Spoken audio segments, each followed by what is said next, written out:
I went to Los Angeles expecting sunshine, and all I got was rain, rain, and more rain. So I holed up in the Hotel California, staring across the room at this movie poster. It's from LA Confidential, and the tagline on it says something like, "Things are not what they appear to be."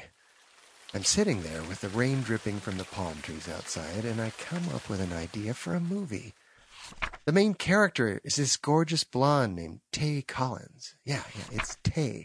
She needs an exotic name. So Tai's been a beauty queen and a fashion model, and she's been in Playboy, and she's been on Baywatch. But here's the thing. She's not what you expect. She's not a spoiled brat. She's not an airhead. She's a screenwriter and a producer, and on top of all that, she runs this foundation that provides activities for kids who live on the meanest streets of the city, from kindergarten through college. Let's call the foundation, a chance for children. The movie opens with Tai in her lovely Pacific Palisades home, and she's telling the story of her childhood as we cue in some music. Well, it's funny, as a child, I was left alone all the time. And I would be lonely at home or hungry, or I would go out into the neighborhood, and I always went to old people's houses. And I would just visit all the old people. Then I'd go sit with them and have tea with them, or I'd take my tea set. And my childhood was spent literally house to house with all the old people.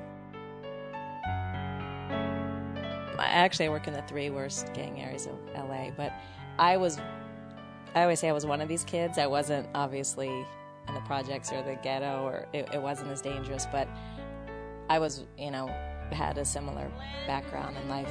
Go with Miss Marissa. Is Brianna here? So, in the next scene, Tai has picked up a bunch of kids in South Central LA, and she's taking them to a skating rink where hockey players are going to teach them to play. That's right, ice hockey in LA. Not what you'd expect, right? Just like the rain. And just like these kids. I think there's such a stereotype with inner city kids, and that they're all gang members or they're not going to amount to anything. I just think in general people have a bad stereotype with these kids, and in reality they're so gentle and so soft and so unexposed to life that they have an innocence that other kids don't have because they haven't seen things and experienced things and done as much. I always see the best in people, and I try to push people to be their best. And in kids, there are kids that just have the light, and I think I see it, and I try to nurture the kids who I know do. Most of these kids stay in my life. I mean, I have kids who I stand up for them when they get married, and every Mother's Day and Christmas Eve, and all the holidays, I have a house full of my kids that I've raised, and it's really great. But the ones that you really see something special and usually do grow up to be something special. So, we cut to a scene of Tai where the kid she really saw something special in, her adopted son, Sadiq. He's a 16-year-old with a tough past, but he's this great kid with a great smile and a kind way with children, and, well, he's not what you expect. I could go on, but that's the heart of the movie. And here's the twist. All this unlikely stuff, it's all true. Beauty queen, Hollywood success, saving kids from the streets. Tai Collins is a gorgeous woman who's also a beautiful human being. Not what you'd expect.